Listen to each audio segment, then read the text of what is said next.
아침 주요 뉴스에 인터뷰까지 플러스해서 뉴스를 깊게 들여다보는 시간입니다. 뉴스 브리핑 플러스. 오늘도 이승원 시사평론가 나오셨습니다. 안녕하세요. 네, 안녕하세요. 오늘 오실 때 날씨 좀 어땠습니까? 생각보다 춥진 않았던데요. 아, 그래요? 네, 굉장히 춥다 그랬는데 예. 모르겠습니다. 저 늦어서 뛰어왔거든요.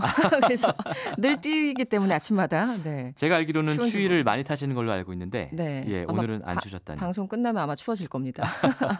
네. 청취자분들도 뛰어서 출근하시는 것도 추위를 물리치는 하나의 방법이죠. 예, 네. 이네요. 자, 첫 소식입니다. 더불어민주당과 자유한국당이 이 나경원 원내대표의 교섭단체 연설을 두고 어제도 강대강의 대치를 이어갔습니다.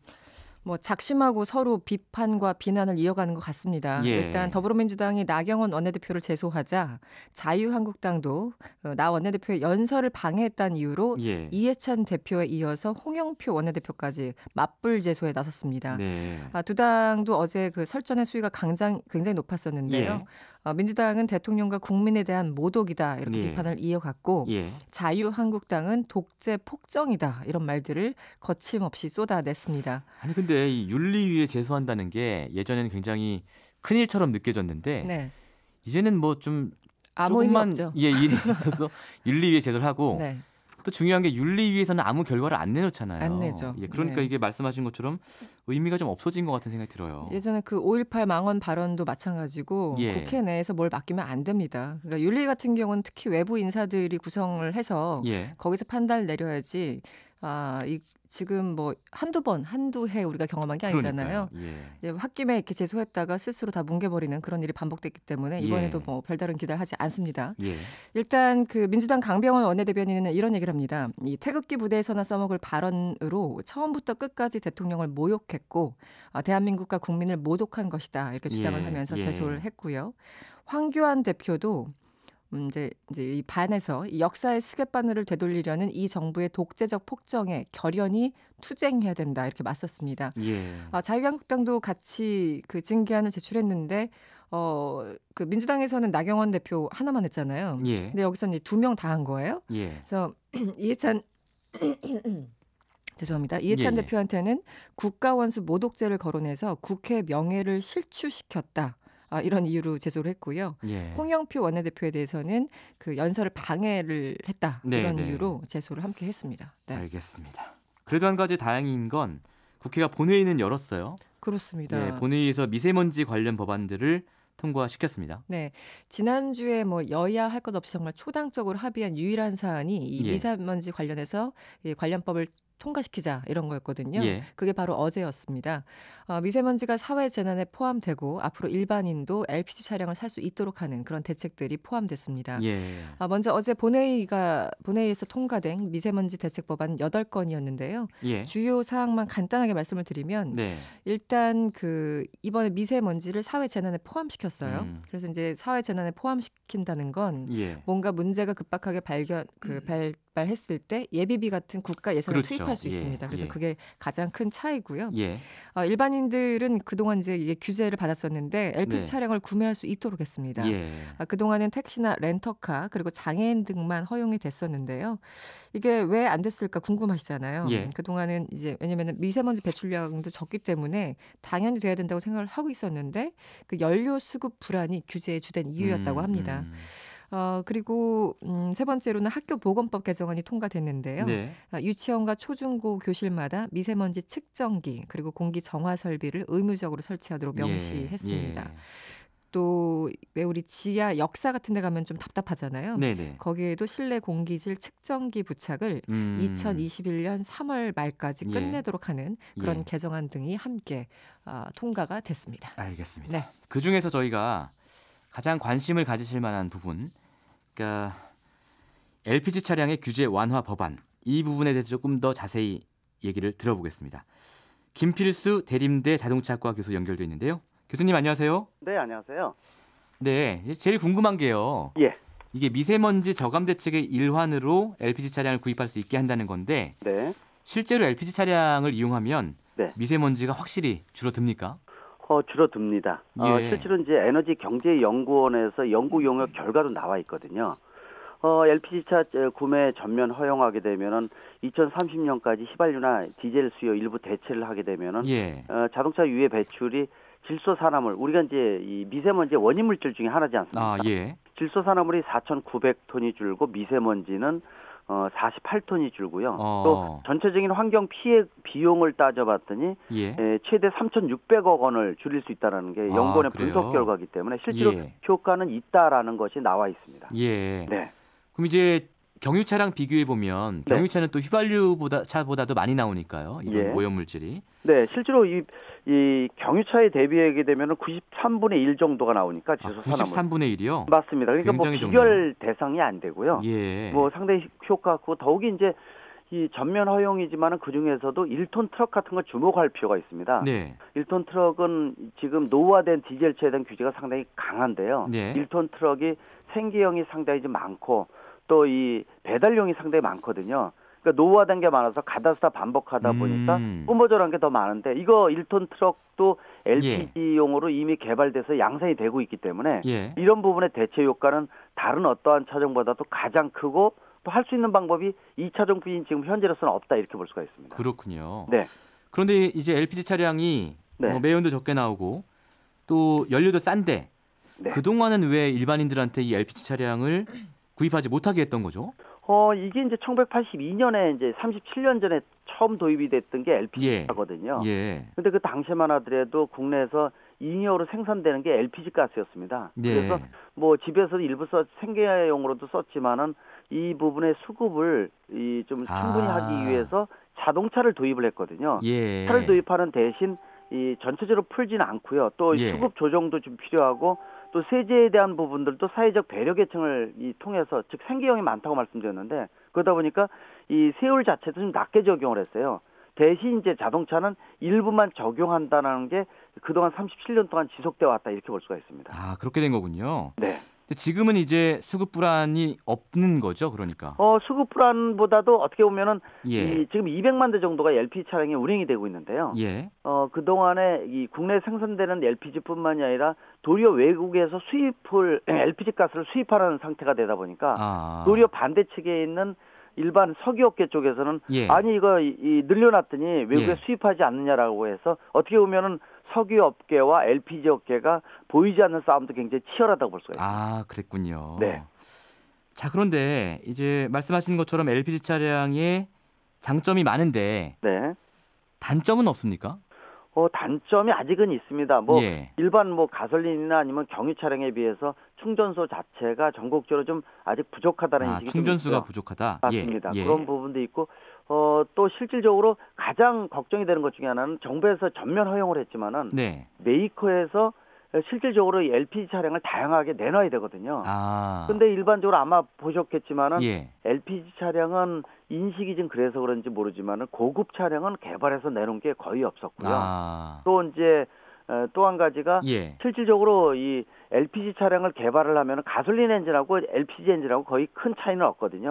그럼에도 불구하고 비용이 좀 들어가다 보니까 LPG 차량을 시장에 많이 내놓지 않다 보니까 실질적으로 정부에서 이렇게 전면 허용을 했지만은 과연 국내 메이커가 LPG 차량을 그만큼 많이 내놓을 것인가에 대한 건 둘째 문제이기 때문에 정부가 좀 더 메이커를 설득을 해서 소비자의 어떤 선택폭을 넓게 해준다든지 또는 생계형이라든지 실제로 큰 장점 중에 하나가 연료값 자체가 휘발유 대비해서 60%거든요. 그러다 보니까 연비는 좀 떨어지지만은 가격이 저렴하기 때문에 전체적인 가성비를 따지게 되면 괜찮습니다. 또 말씀드린 대로 이 전기차나 수소차 같이 완전한 무공해 자동차는 아니지만은 그걸로 가기 위한 중간 과도기적인 모델로서 의미도 있고요. 또 환경적인 부분 또 생계형 이런 것들 고려한다면은 자동차 메이커에서 좀 더 다양한 LPG 차가 나왔으면 하는 생각이 듭니다. 그런데 저희 청취자분들 중에 8705번님께서 이런 걱정을 하셨어요. LPG 차량 이 공급을 시작하면 가솔린보다 싼 가격의 LPG 가격을 정부에서 올리지 않을까요? 뭐 이런 걱정을 좀 하고 계시거든요. 그거 충분히 고려할 수가 있습니다. 지금 그 노후 경유차 문제라고 했더니 이걸 줄이기 위해서 요새 경유세를 또 만지작거리는 얘기가 나오고 있지 않습니까? 그러니까요. 마찬가지로 LPG도 이렇게 저렴하고 좀 생계형인데 불구하고 차가 확대가 돼서 실제로 늘어나게 되면은 이것도 세수 확보를 위해서 이 비용도 올리는 거 아니냐라는 부분. 이거는 사실 정부의 의지거든요. 정부가 그런 부분들은 굳건하게 생각을 하고 또 이 국민의 신뢰를 높이기 위해서 일부러 발표를 한다든지 이런 것도 좋거든요. 근데 활성화되면은 나중에 또 만지작거린다 그러면은 이것도 국민이 이 정부를 믿는 이런 부분들 상당히 그러네요. 신뢰감이 떨어지기 때문에 그러네요. 이 부분에 대한 것들은 충분히 걱정도 되고요. 예. 또 정부가 그만큼 이 부분에 대해서는 확실하게 이 국민한테 알릴 필요도 있다 이렇게 볼 수가 있습니다. 알겠습니다. 네. 오늘 말씀 잘 들었습니다. 네, 고맙습니다. 네, 감사합니다. 지금까지 김필수 대림대 자동차학과 교수와 얘기 나눠봤습니다. 자, 이승원 평론가님은 운전하십니까? 아니요, 요즘은 안 합니다. 아. 네, 예전에는 좀 했었는데요. 예. 네. 시내 돌아다닐 적에는 예. 차 타고 다니는 게 좀 효율적이지 않다는 느낌이 들어서 네, 그렇습니다. 이 기회에 LPG 차량 하나 장만을 고민을 한번 해볼까 합니다. 개정안이 통과된 걸 기념해서. 네. 알겠습니다. 정부에서 연료값 안 올린다고 발표하면 그때 사시죠. 알겠습니다. 네. 자, 다음 소식 넘어가 볼까요? 네. 저희도 이번 주 초에 집중적으로 다뤘던 소식인데 신용카드 소득 공제 이게 원래 올해 말 일몰 예정이었는데 네. 3년 연장하기로 했군요. 결국은. 결국은 또 그렇게 됐습니다. 예. 어제 더불어민주당과 기획재정부 그리고 청와대가 비공개 당정청 협의회를 열었습니다. 결국은 일몰을 3년 연장하기로 했다고 밝혔고요. 예. 소득 공제율 그리고 공제 한도도 현행 제도를 원칙적으로 유지하겠다 이렇게 밝힌 겁니다. 예.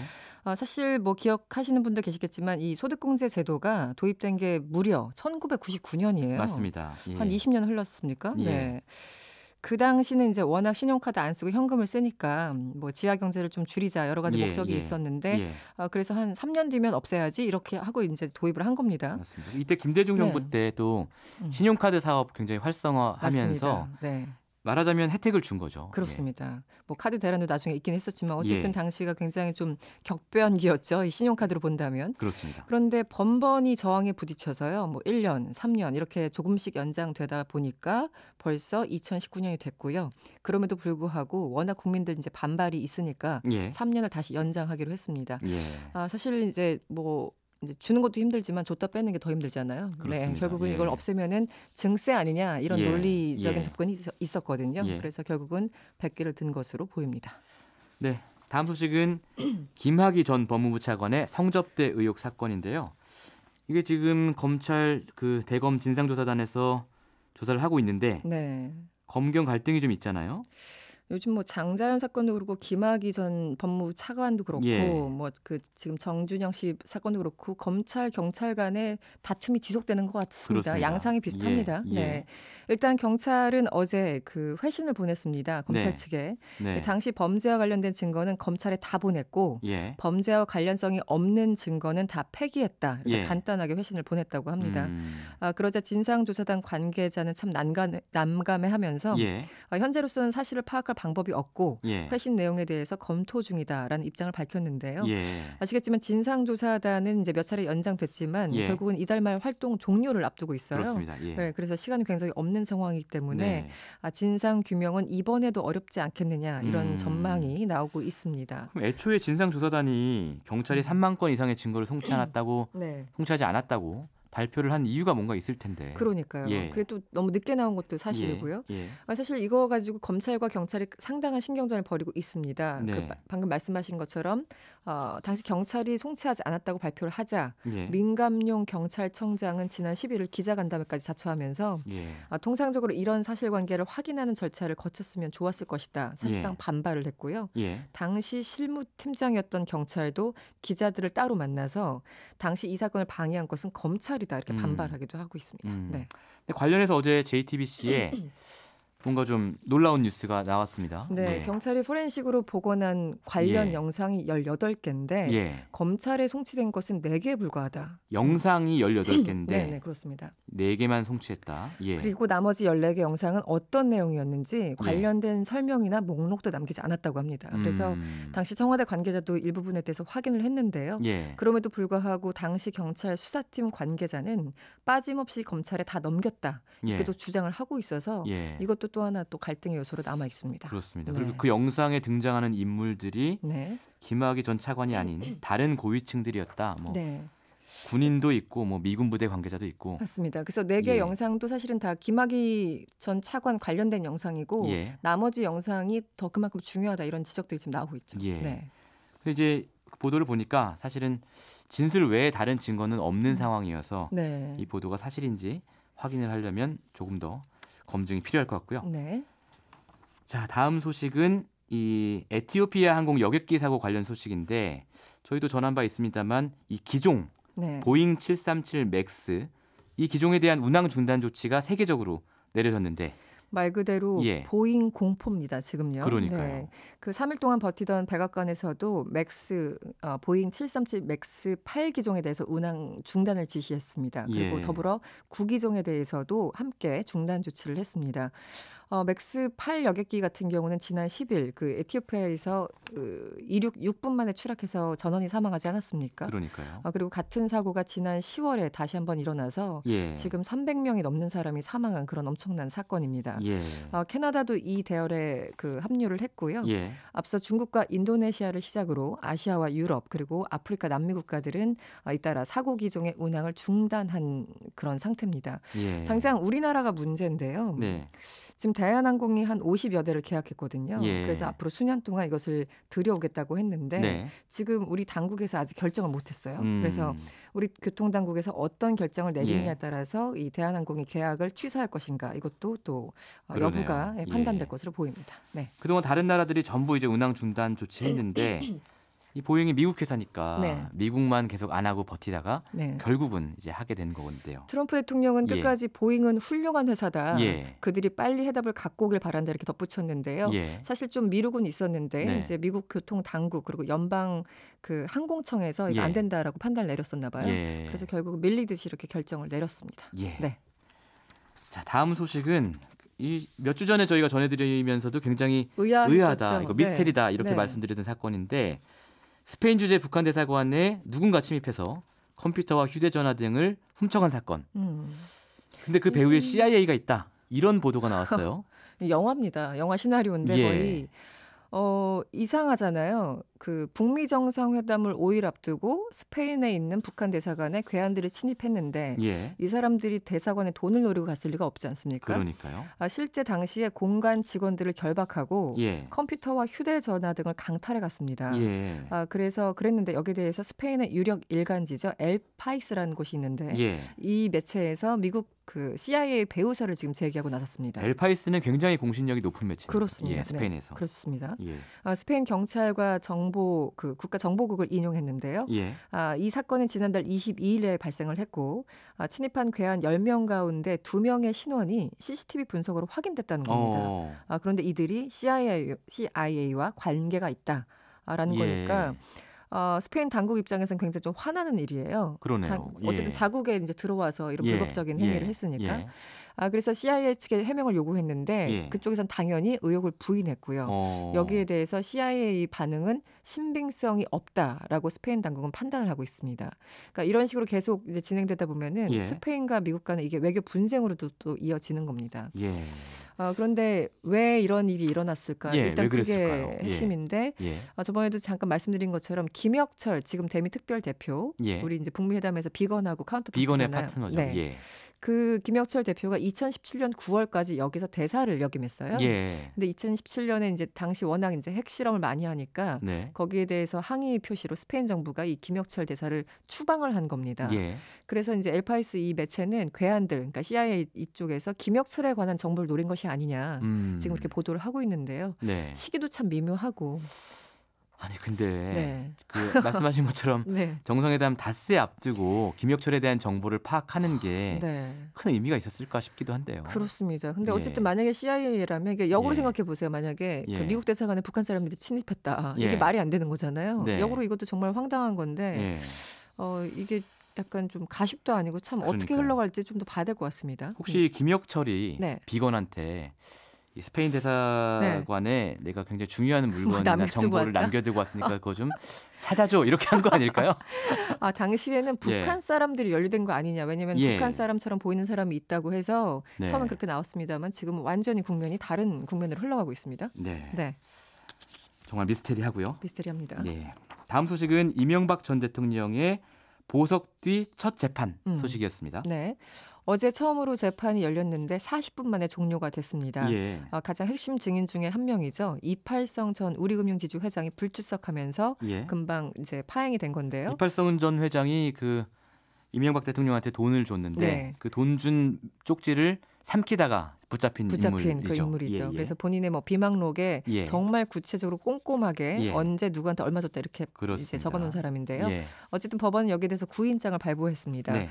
그러자 검찰은 여기에 대해서 그렇다면 우리도 그 증인 신청을 하겠다라고 네. 하면서 부인 김윤옥 여사 그리고 사위 이상주 변호사를 증인으로 신청했습니다. 예. 왜냐하면 이들을 통해서 이제 돈을 받았다라는 입장이거든요. 예. 그래서 이 증인 채택 여부는 추후에 검토하기로 했습니다. 알겠습니다. 오늘 소식 여기까지 듣겠습니다. 네, 고맙습니다. 이승원 시사평론가였습니다.